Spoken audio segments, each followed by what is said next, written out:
sa mga taong alam nating mabibigyan tayo ng kalakasan, ng gabay, o ng tulong. Kasi nga, kailangan natin ng lakas dahil tayo nangihina. May mga pagkakataon pala sa buhay ng tao na wala ka ng matakbuhan. Ni hindi mo masabi ang iyong suliranin sa iyong kaibigan, sa iyong magulang, sa iyong maging sa asawa. Maaaring ang kalagayan mong ito'y nakakahiya. O maaaring alam mong hindi ka rin nila maunawaan. O maaaring alam mong kahit na sabihin mo sa kanila, hindi naman sila makakatulong. Limitado lang sila. At kahit na masabi mo rin sa kanila, pwede rin namang baka dagdag problema pa. Kasi baka mamroblema pa sila. O di kaya ay ma-misinterpret pa nila, magpapaliwanag ka pa. At iba ang kanilang pagkaunawa. Maaari ding mabiolate ang privacy. O maaaring hindi makatulong sa halip ay makagulo. Naintindihan natin. Sa mga ganitong pagkakataon, ano ang ating gagawin? Ano ang ating, ang iyong dapat na gawin? Kaya nga ang paksa natin sa umagang ito ay pamamagatan natin, paano mo palalakasin ang iyong sariling kalooban? Paano daw natin palalakasin ang ating sariling kalooban? Kaya nga, in English ay how to encourage ourselves. Kasi nga po, wala na nga tayong matakbuhan. At sa bagay na ito, tayo po ay hahanap ng isang magandang halimbawa sa Biblia na pwede nating maging basihan. At wala pong iba kung hindi si David. Mga kapatid, yan ang paksa natin at pag-aaralan natin paano pinalakas ni David ang sariling kalooban nang siya'y dumaranas ng matinding suliranin. Nais ko pong habang ako'y nagsasalita, unahan nyo na ako magbasa kasi ito'y isang mahabang kabanata. Sa aklat ni Samuel, sa unang Samuel, kabanatang 30. Habang binabasa nyo, hayaan nyong magbigay ako sa inyo ng background. Alam natin na si David ay piniling hari ni Samuel na propeta. Ngunit, hindi kaagad yun naganap. Kinakailangan muna ang isang mahabang panahon. At nais pa ng Diyos na turuan si David, ihanda si David, upang siya'y maging isang mabuting hari ng bansang Israel. Ngayon ay ganito. Sa panahong yon, ay alam nating napatay ni David si Goliath na isang higante. At narinig ang awit ng mga kababaihan. Si David, 10,000 ang pinatay. At samantalang si Haring Saul ay 1,000. Nang marinig ito ni Saul, may pumasok sa puso ni Saul. Alam niyo kung ano ang pumasok sa puso ni Saul? Panibugho. Jealousy. Bakit masikat si David kaysa sa akin? At magmula na noon, walang pinangarap si Saul kung hindi ang patayin si David.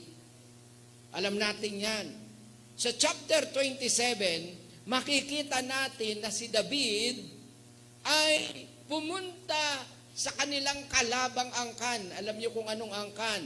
Mga Pilisteo. Isipin niyo po, si David na isang Hudyo, si David na isang sundalo ni Haring Saul, dahil sa kanyang takot kay Saul na siya'y mapatay, hinahabol siya ni Saul, pinagpaplanuhan siyang patayin, at nagtalaga si Saul ng 3,000 soldiers na kapwa ni David na Hudyo para lamang patayin si David. Isipin niyo po yun, 300. Wanted siya, dead or alive. Grabe po yun. At maaaring mayroon pa sa kanyang reward. May nakapatong sa kanyang pabuya kang sinong makakapatay kay David. At si David po, sa kanyang pagtakas sa mga kamay ni Haring Saul, ay nakabuo po ng sarili niyang army or hukbo na binubuo ng mga 600 soldiers na kanya hong binuo at kanya pong binigyan ng kabuluhan ang buhay. Ito po yung mga patapon. Ito po yung mga hindi pinapansin sa lipunan. Mga, alam mo yun, mga lagalag. At siya nakabuo ng 600. At itong 600 na ito ang kanyang naging parang kanyang sariling grupo, pamilya. At sa pagtakas ni David kay Haring Saul, ang ginawa ni David, pumunta siya sa kalabang tribo. Mababasa niyo po sa chapter 27. Ang kalaban po nila ay walang iba kundi ang mga Pilistyan. At nung nandun na siya po'y naging kaibigan ng hari na si Akim. At siya po'y binigyan ng isang lungsod na ang pangalan ay Siklag.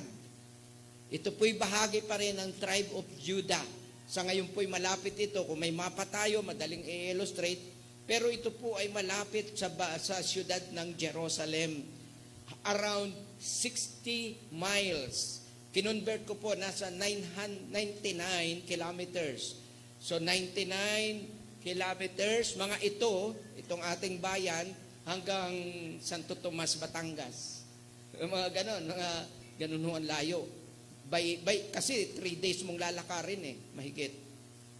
Ngayon, mga kapatid, nandito na si David kasama ng ibang tribo, kasama ng ibang lahi. At nung pong sila'y nakikipaggera, ay sasalakayin ng mga Pilisteo ang bansang Israel. Nakita si David ng mga general, mga rulers ng mga Pilisteo. Alam mo po ang sabi, ayaw namin kasama yan. Baka yan balingbing. Baka sa gitna ng digmaan, labanan, biglang maging taksil sa atin at nasa hanay natin, mayari tayo. Ayaw namin kasama yang Hudyo na yan. At alam mo ba kung sino yan David na yan? Di mo ba alam? Haring Akis. Yan yung pumatay kay Kulayat na ating bayani. Kaya wala kaming tiwala diyan sa David na yan. At kinausap po siya, kung mababasa nyo sa chapter 29, ni Haring Akis, at ang sabi, David, alam ko ikaw ay matapat sa akin, wala akong masasabing masama sa iyo, ikay padala ng Diyos sa akin, katulad mo isang anghel ng Diyos sa akin. Grabe grabe paghanga niya kay David. Kaya lang, ayaw ng mga general ko, ng mga rulers ng Pilistia, na ikay kasama sa aking army. Umuwi ka na sa iyong siyudad, sa Siklag.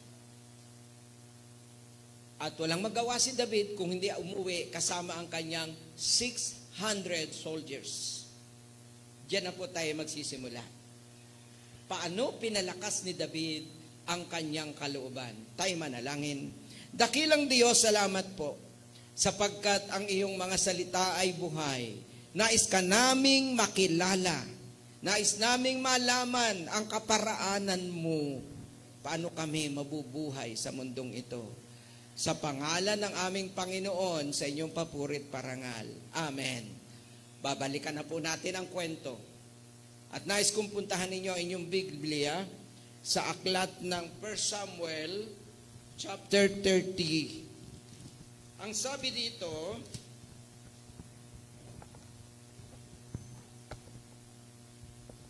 dito, ikatlong araw na nang sina David ay makabalik sa Siklag.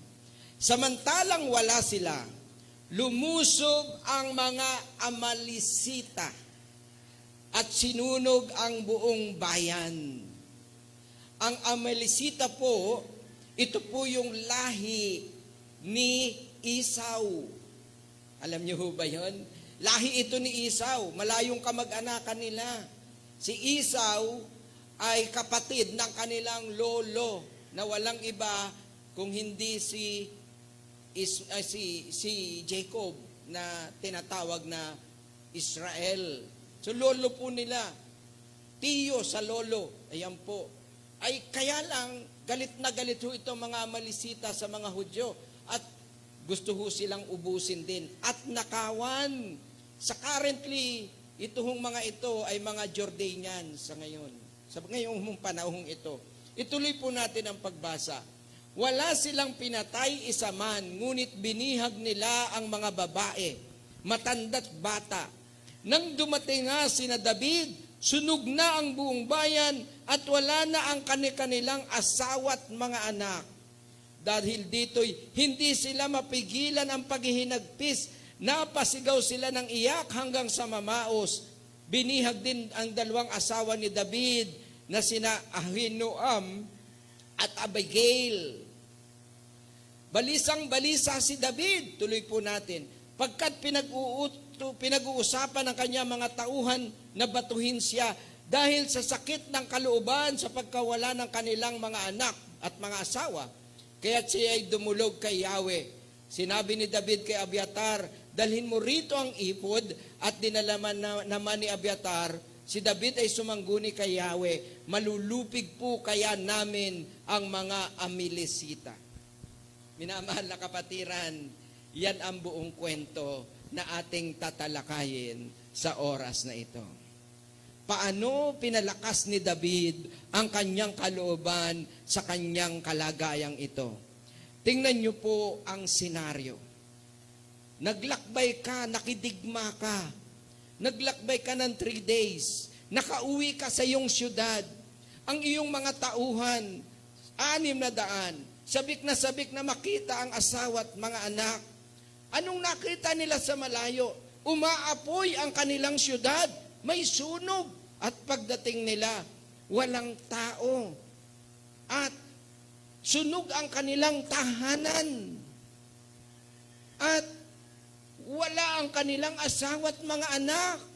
Wala ang kanilang mga tupa, mga baka, mga hayop. Isipin niyo po ang senaryo. Isipin niyo po ang kalagayan. Isipin niyo po. At ang ginawa po, para pong gagawing alipin ng mga Amalisita. Dadalhin sa kanilang bayan at gagawing alipin ang kanilang asawa at mga anak. Buti hindi pinatay, ano?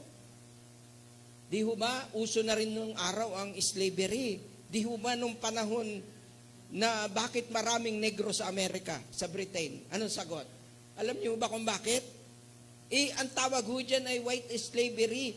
Ang ginagawa po ng mga puti, mga Americans, mga British, pumupunta sa Africa, yung isang barangay doon ng mga negro, hinuhuling parang unggoy at dinadala ho sa kontinente ng Amerika. Alam niyo ba kaya ang daming negro? At ginagawang alipin. Ang turing nila hindi tao. So, uso rin yun nung araw, nung unang panahon. Tribes by tribes, biruin mo ho, tayo buong dito sa bagong bayan, lulusubin nila.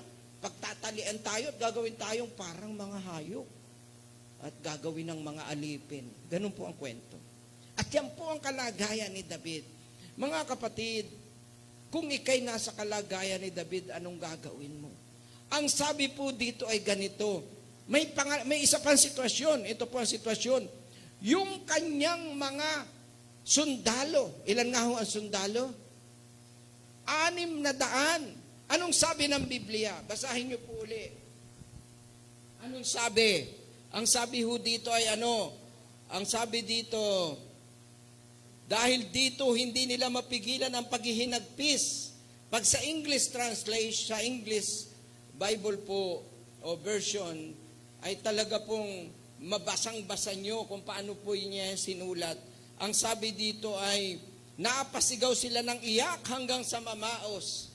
Ang sabi po doon ay, kapatid, yung ating online kapatid, napasigaw sila sa pamamaos. At ang sabi po doon ay ano, sa kasisigaw po nila, namaos na sila. Ang sabi ho sa English ay ganito, inilagay ko sa English translation, mas accurate kasi ang English translation eh. Moreover, David was greatly distressed because the people spoke of stoning him. Papatayin na ho siya. Babatuhin siya. Mayroon na hong plano ng mutiny.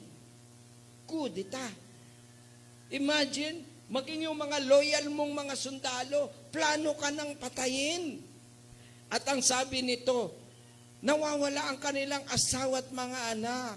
At alam mo po, ang sabi doon ay, they cried until they can no longer cry. Alam niyo ho yun? Ang sabi sa Tagalog ay, namaos. Umiyak na sila ng umiyak. Biruin mo po, kapatid, take note of this. These are 600 hardcore soldiers. Isipin niyo po yun. Hindi po sila mga emotional lamang. Hindi po sila mga emotional na lalaki. Kapatid, bigating mga lalaki to. Killer sila, kapatid, sundalo, at sila'y pumapatay, tagaan ang buhay nun.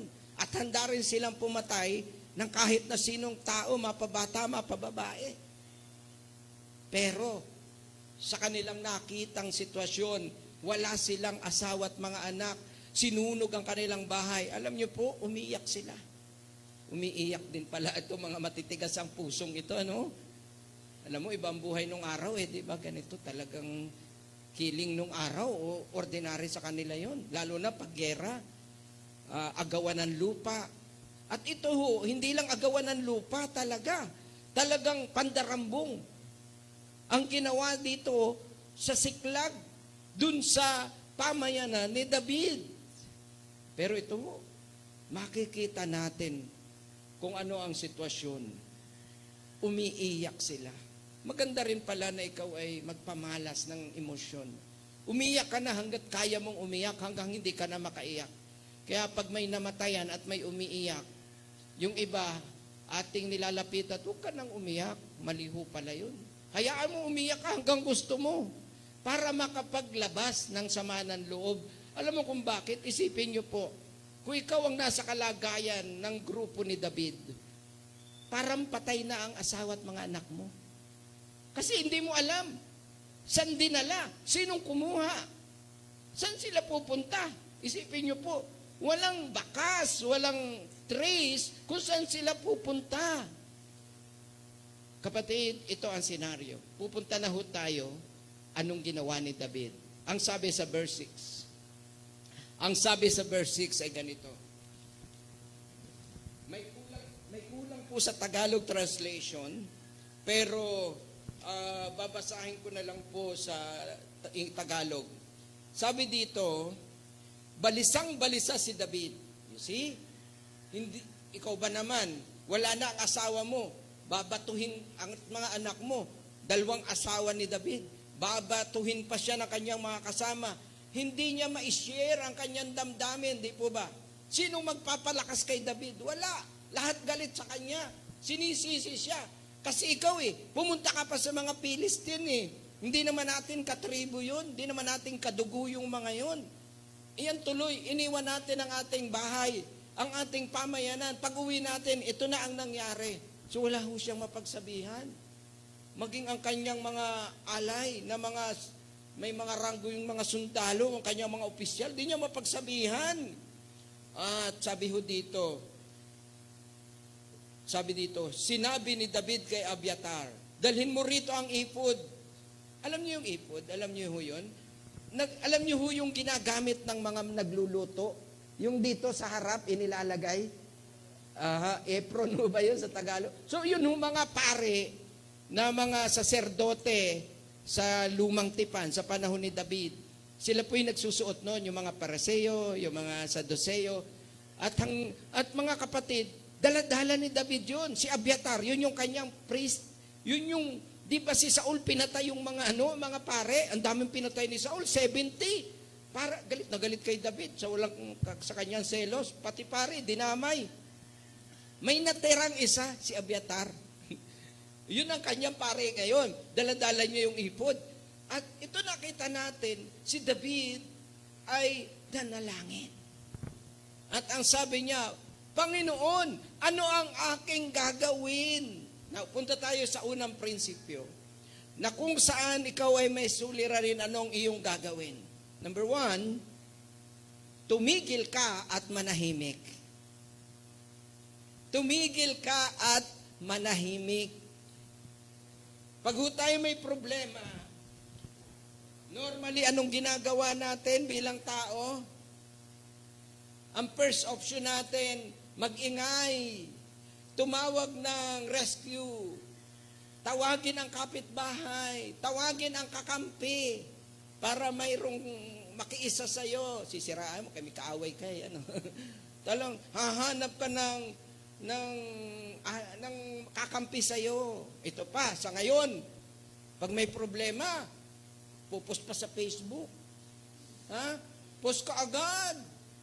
At kanya pang imamarket, kanya pang i-announce ang kanyang kalagayan. Ako'y malungkot, masama ang damdamin ko. So anyway, gusto niya mag-release.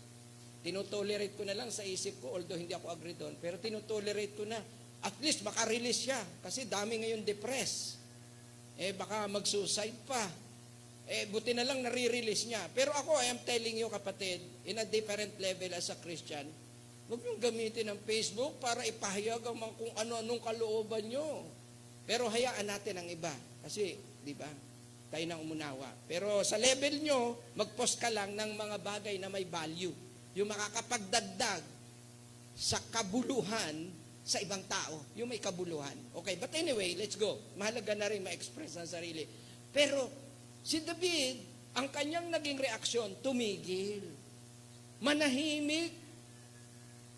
Normally, sa ating buhay, kapag may problema katulad ni David, na sitwasyon, ay hindi lang magpupost sa Facebook. Ang una natin, sino ang doktor kung may sakit, di ba? Anong gamot, di ba? Hindi masama ang doktor, di masama ang gamot. Ako rin po'y pumupunta sa doktor at gamot. Pero, naitanong mo ba sa Panginoon? Inuna mo bang nilapitan ang Diyos na nagpapagaling? Punta tayo, nasa ng Bombay, nasa ng sanlaan, di ba? Ganyan tayo. O, nahan si mayor, nahan si kapitan. Kasi influensyado, kuha tayo ng support, back up. Di ba? Walang masama doon. Ang tanong, inuna mo ba ang Panginoon? Una mo bang tinanong ang Panginoon?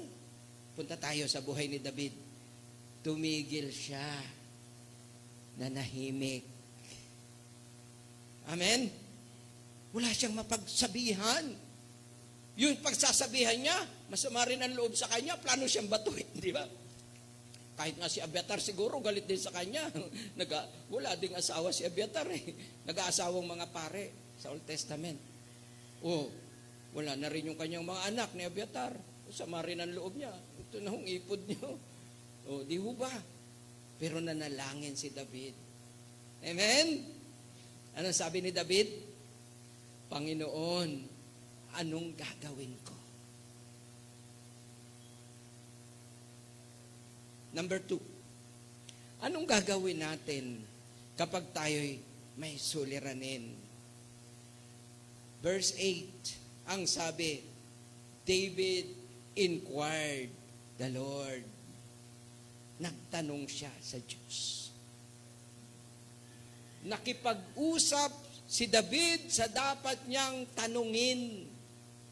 At ang tinanong niya ay walang iba kung hindi ang kilalang-kilala niya na mula pagkabatay pinagkatiwalaan niya ng kanyang buhay. Walang iba kung hindi si Yahweh, ang Diyos. Amen. Praise God. So yan ang number 2. Makipag-usap sa Diyos. Amen? Let's go to number 3. Ano ang number 3? Si David po ay sa number 3. Praise be to the living God.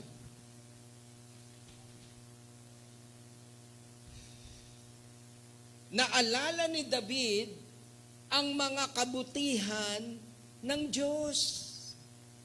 Inalala ni David kung gaano kadakila, kabuti ang Diyos sa buhay niya. Alam mo, mahal, sarap alalahanin ang kabutihan ng Diyos kapag ikay may suliranin. Ang sabi ni David, alam mo, Yahweh, my Rofi, Jehovah Rofi. Di ba? The Lord is my healer. The Lord is my Nisi, my banner. The Lord is my rescuer. Alam mo, inalala niya kung paano niya kinalaban ang mga leon. Paano niya kinalaban ang lobo. Paano niya kinalaban ang mga oso habang siya'y nagpapastol. Naalala niya nung panahon na siya'y nakipaglaban kay Goliath. Sabi niya, Panginoon, alam mo noon, bata pa ako, 17 years old. Yung higanting yun, sa totoo lang, nininervyos ako noon. Pero hindi ko talaga kayang tanggapin na binabastos niya kayo. Ang hukbo ng Israel. Naalala ko yun. Naalala ko yun, Panginoon. Naalala ko nung ako'y sinibat ni Haring Saul, tumutugtog lang naman ako. Aba, sinibat ako. Alam niyo yung kwentong yun, di ba? Sinibat. Naalala ko yun, Panginoon. Na ako'y tumakbo kay Haring Saul 2 beses. Huli ko na siya. Pwede ko na nga siyang patayin, pero hindi ko siya pinatay.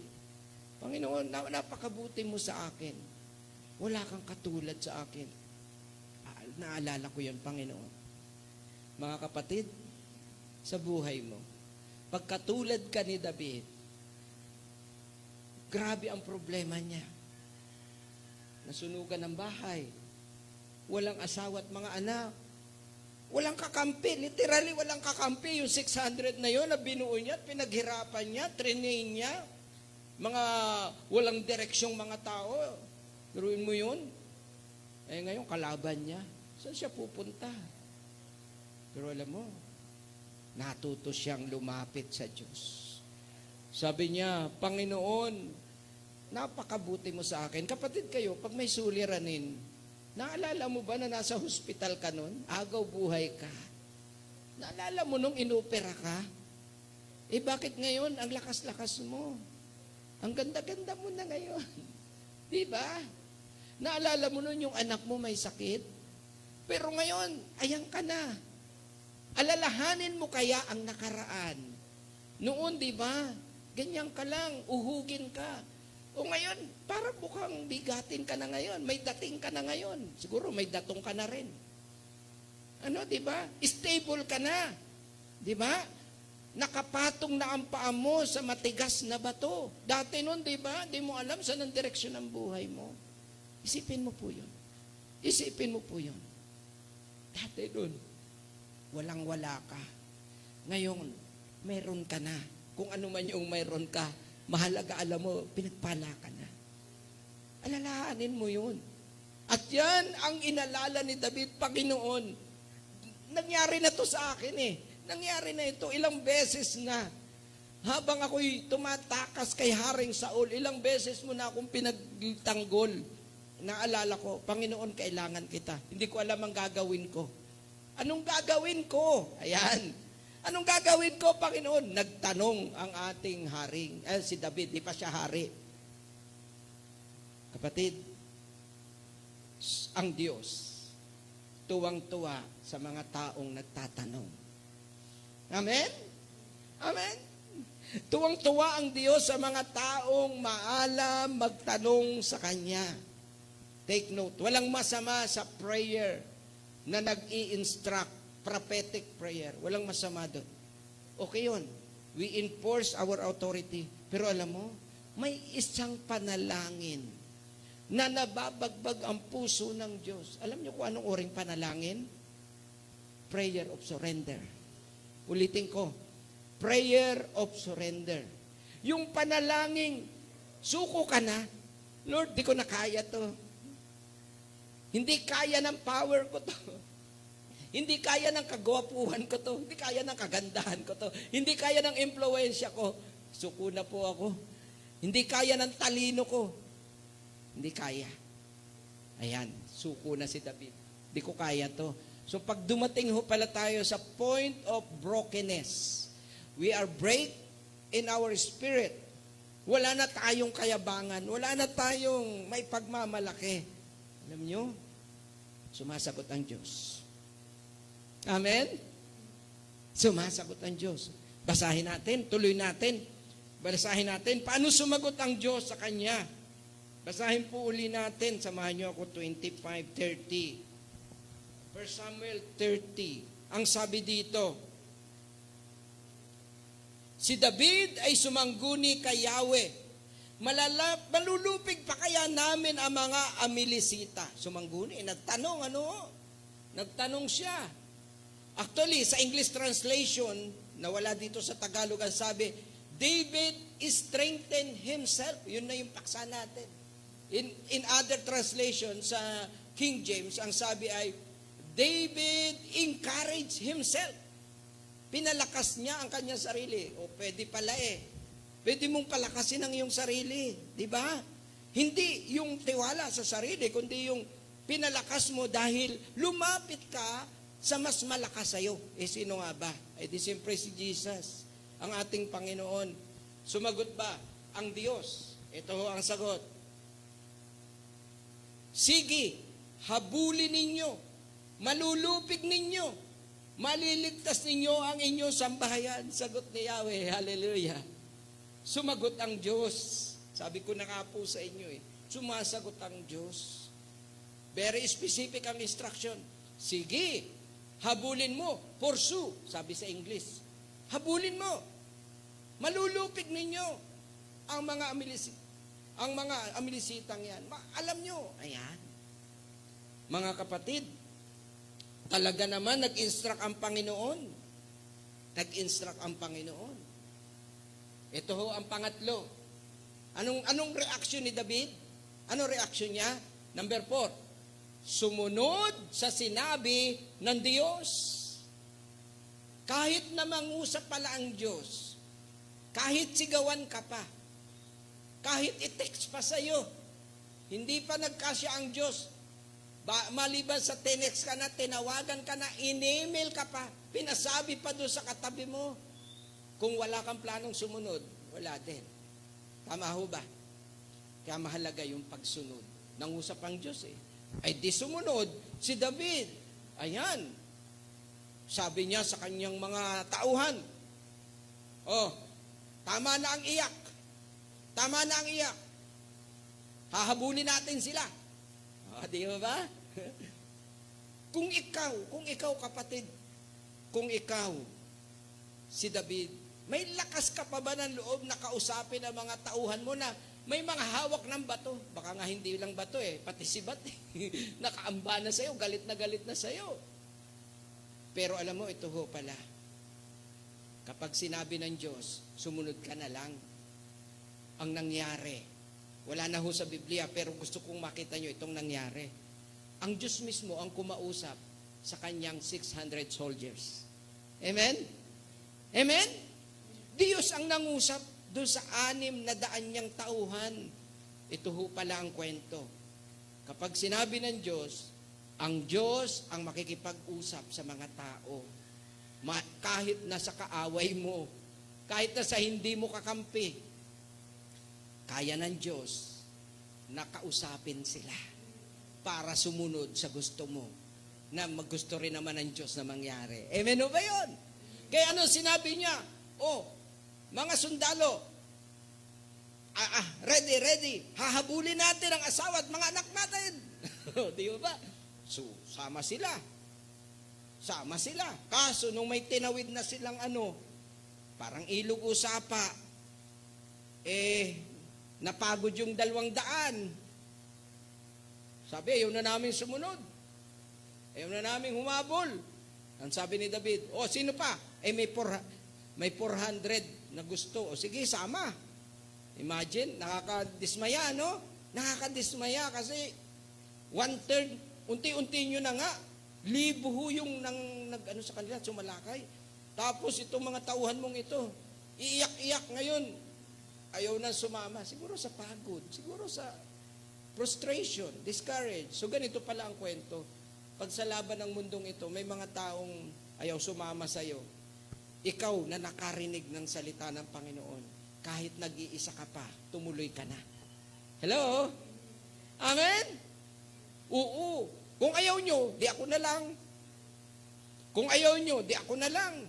Oh, sabi ni David, kaso sa kabutihan ng Panginoon, may 400 na sumama, ay di, yakag sila. Habol sila. Pero naisip nyo mga kapatid dito, saan nila habulin? Saan direksyon? South, east, west, north? Di ba di nila alam? Gumawa na naman ang paraan ng Panginoon. Alam mo, ang Diyos, ang nais lang ng Lord, first step.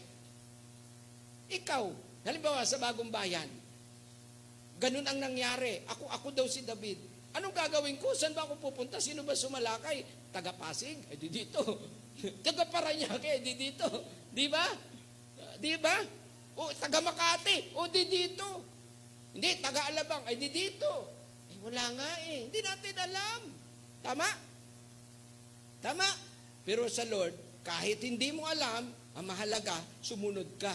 Siguro si David, hakbang lang ng hakbang, kung saan, tuliro Pero basta ang alam niya, sabi ni Lord may ginawa ang Panginoon. Ituloy niyo ang pagbasa. Along the road, may nakita silang isang mukhang hindi nila kalahi, actually Egyptian, na kasama ng mga Amalesita. Tama? Tuloy nyo lang po. At ang sabi doon, mukhang ano ka,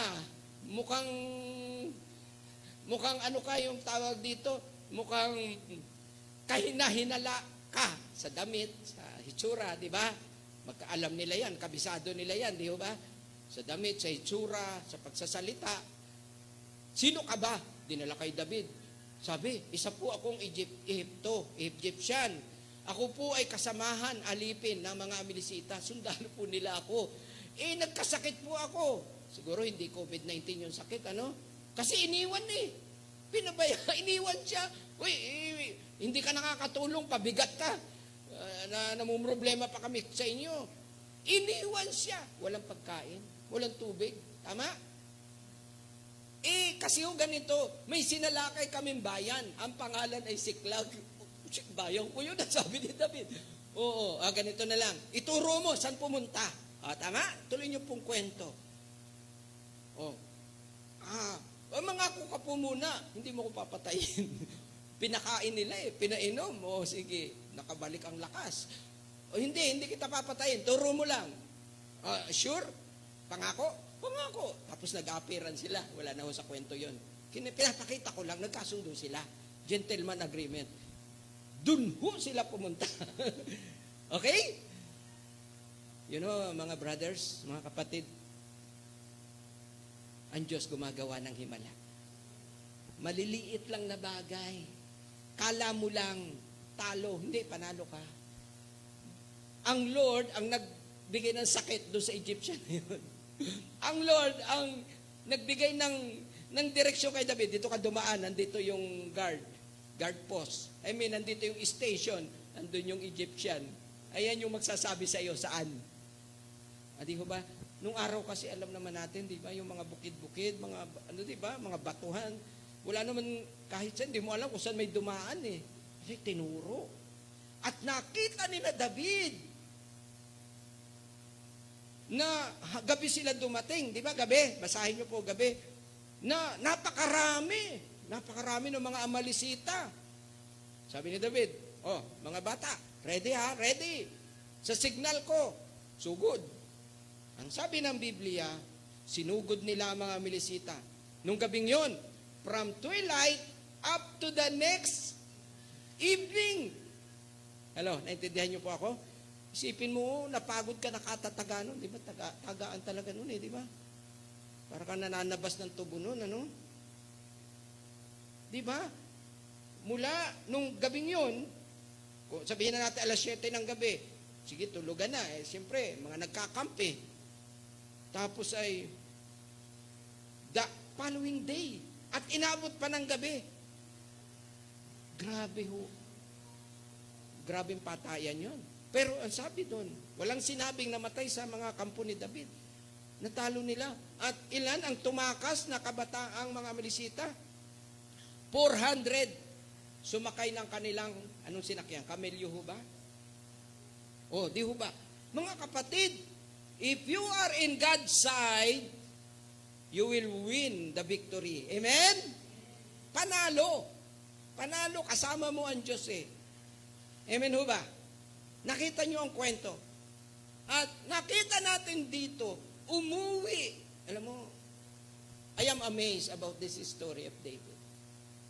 Yung pagtitiwala sa Diyos. Tunay, Psalms 41. Basahin niyo po ang Psalm 41. Ang sabi doon, the Lord is my refuge, my very present help in times of trouble. Tuloy niyo po yun. Tuloy niyo po. The Lord is my refuge. The Lord is my refuge, and God is my strength, a very present help in trouble. Amen. Alam yun ni David, siya sumulat nun eh. Siya sumulat nun. Alam ni David yun. Mga kapatid, ano ang kwento natin na ipinakita sa atin? Ulitin po natin. Number 1, kapag mayroon kang suliranin na ikaw lang, hindi mo, alam mo, may mga suliranin, kahit sa asawa mo, di mo mai-share. Sino nakaranas doon sa mga may asawa? Kahit asawa mo, di mo mai-share eh. For whatever reason. Wala ka talaga mapagsabihan. Nanay, tatay mo, di mo mapagsabihan. Di ba yung sinabi kong dahilan kanina? Di naman makakatulong, makakasama pa. Kaisipin pa nila yun. Ma-misinterpret pa nila yun. Mo? Pero ikaw, di ka na mapakali. Ako, pag may problema, minsan di ko sinasabi. Kahit sa asawa ko, bakit? Baka mo problema pa eh. Di ba? Alam mo yun, di ba? Ang sinasabihan mo lang si Lord. Ayan, di, gano'n, si David.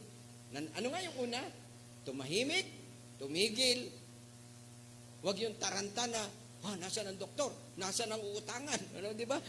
Ganyan, takbo na. Nahan ang influensyadong tao, nahan si kapitan, ayan, nahan yung kapatid kong sundalo, ayan, naasa ka na sa tao. Ayan, tumahimik, manalangin. Number 2, anong gagawin?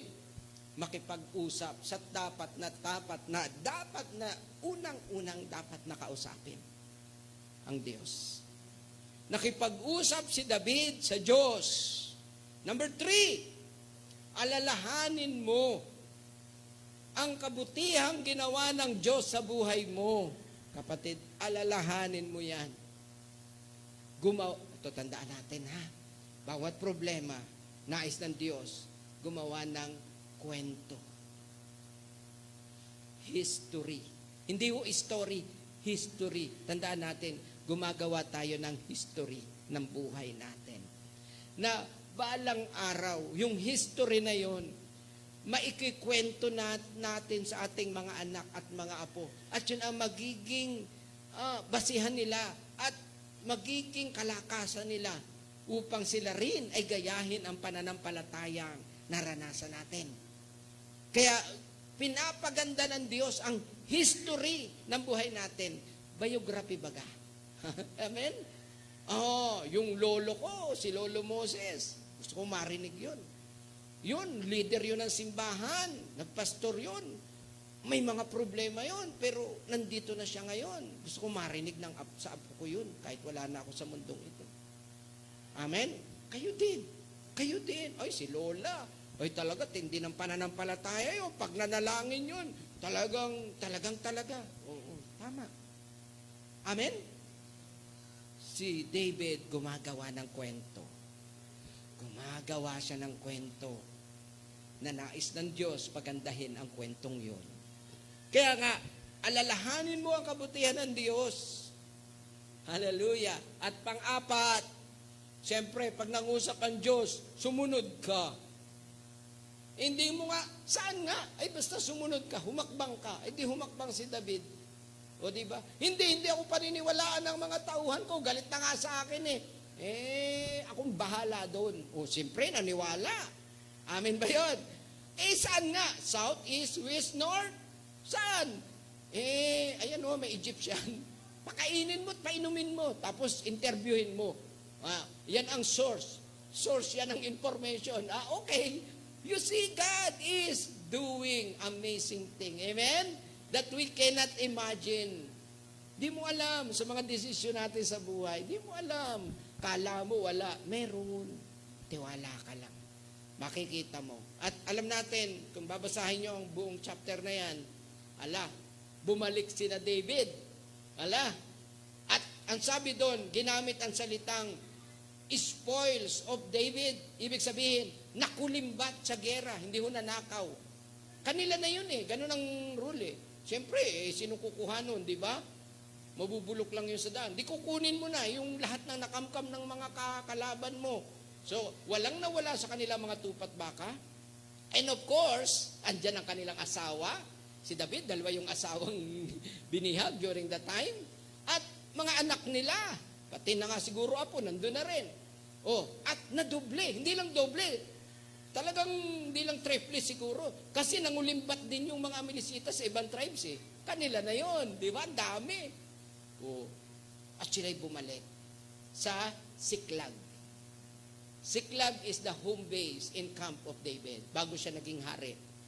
Bago siya pumunta sa Jerusalem at dinala siya ng mga tauhan doon ng tribong Judah. So yung Siklag, kumbaga yun yung kanyang temporary encampment. Mga kapatid, ang dami nilang dala. Amen ba yun? So may pagpapala ang Diyos, sumunod ka lang.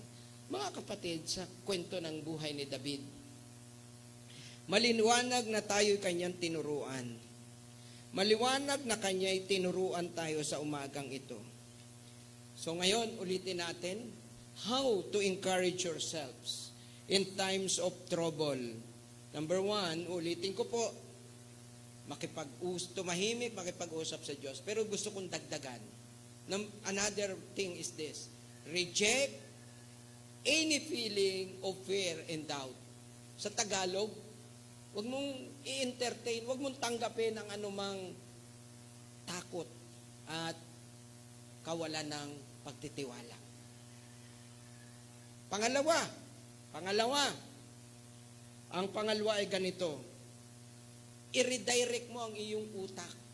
Huwag kang masyadong nakatingin na doon sa problema. Siyempre naman, kung ikaw nasa kalagayan yan, kita mo yung devastation. Yung bahay mo na kapag ginawa mo, pagkaganda-ganda sa buhay ni David, hindi siya makatulog ngayon. Sinunog. Ay, baka nakahiga lang siya kung saan doon, But you redirect your thought. Pero yung thought mo dapat nakasentro sa Diyos. Amen ba yun? Yung isip mo nakasentro sa Diyos. Pangatlo, alalahanin mo ang mga nakaraan na pinagpala ka ng Diyos. Nasabi ko na yun kanina. At pag nagawa ho natin yan, praise God. Amen! Mga kapatid, sa umagang ito, pwede bang palakasin natin ang ating puso sa Panginoon? Palakasin natin ating pananampalataya sa pamamagitan ng Kanyang salita. Mag-e-end ako sa buhay ng ating Panginoong Jesucristo. Sa buhay ng ating Panginoong Jesucristo ay ganito. Umiyak ang ating Panginoon na ang halos iniluluha niya ay dugo. Lucas 22 verse 14. Pumunta si ang Panginoon sa garden ng Gethsemane. The following day, siya po ay alam ng Panginoong Hesus, siya ay ipapako sa krus. At siya'y nanalangin. Siya po'y tao, tandaan natin, siya'y tao. Nung oras na yun. Siya'y 100% God, 100% man. Pero yung damdamin niya, alam niya ang mangyayari sa kanya. Umiiyak siya. Kaya ang sabi niya, Panginoon, not my will, but your will. Parang si David, isipin niyo po, pwede na siyang salakayin ng kanyang 600 soldiers. Babatuhin na nga siya Baka hindi lang bato, sibat pa.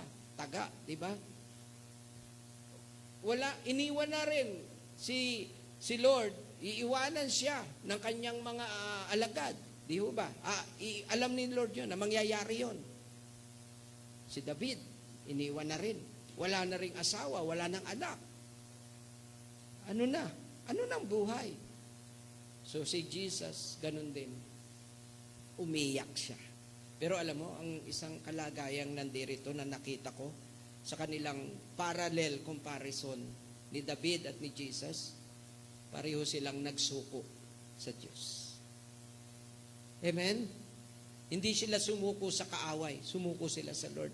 Sabi nila, Lord, di ko nakakaya to. Di ko kaya to.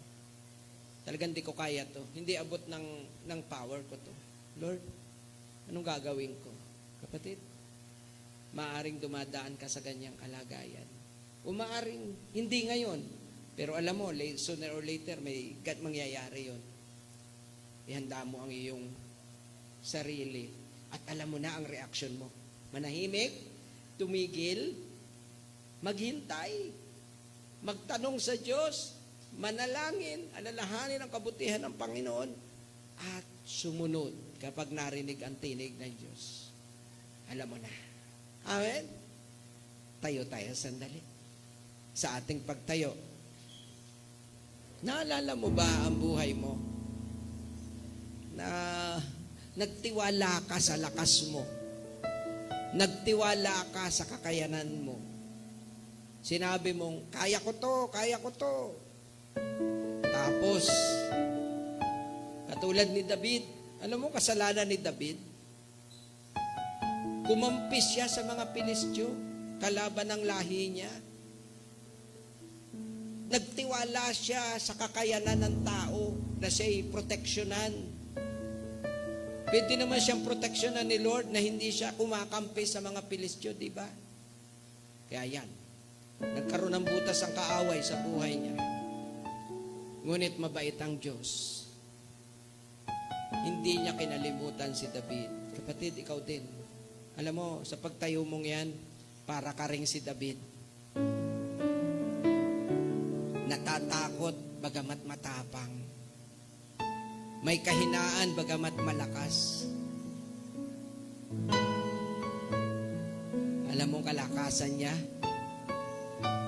Alam niya, sa mga sinulat niya sa Psalm, sabi niya, the Lord is my refuge, a very present help in trouble.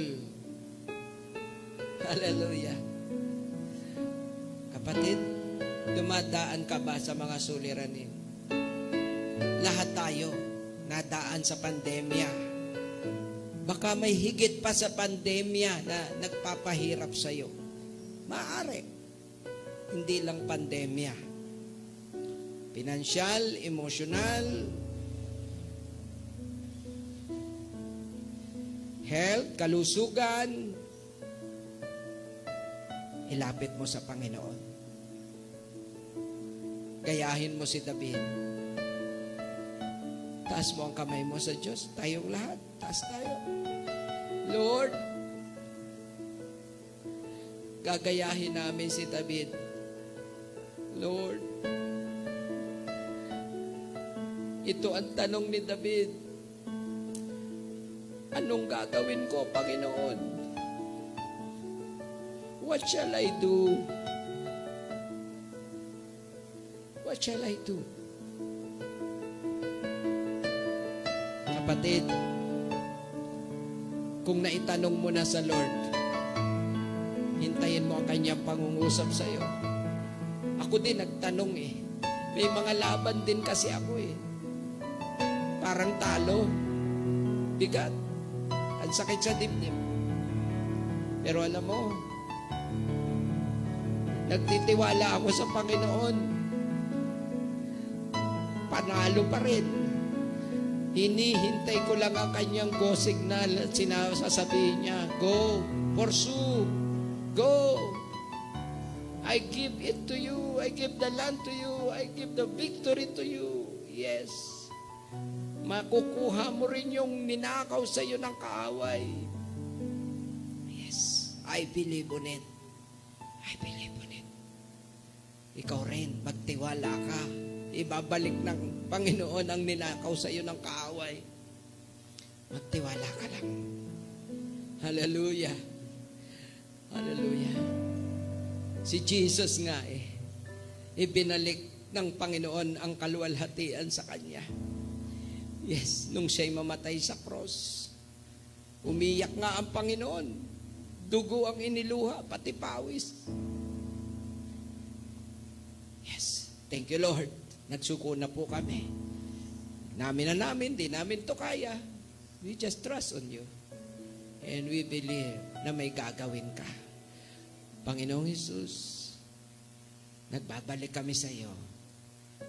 Papuri, parangal, pagdakila, kapurihan. Salamat. Salamat po, Panginoon. Sa iyo ang lahat ng kapurihan, kadakilahan. Amen. Amen. Amen. Hallelujah. Let us give God a clap offering. Hallelujah. Thank you, Jesus. Amen. Praise be to the living God. Makakaupo na tayo lahat.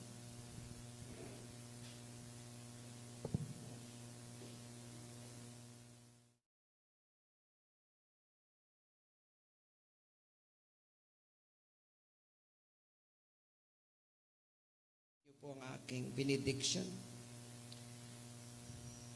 Sa Diyos na nagpapala, sa Diyos na nag-iingat, sa Diyos na nagbibigay ng kalakasan, sa Diyos na nagpapahayo ng mga anghel para kami bantayan, sa inyo ang papuri at parangal. Mga kapatid, sumainyo ang patnubay at gabay, kalakas at kalusugan, at kapangyarihan at kayamanan.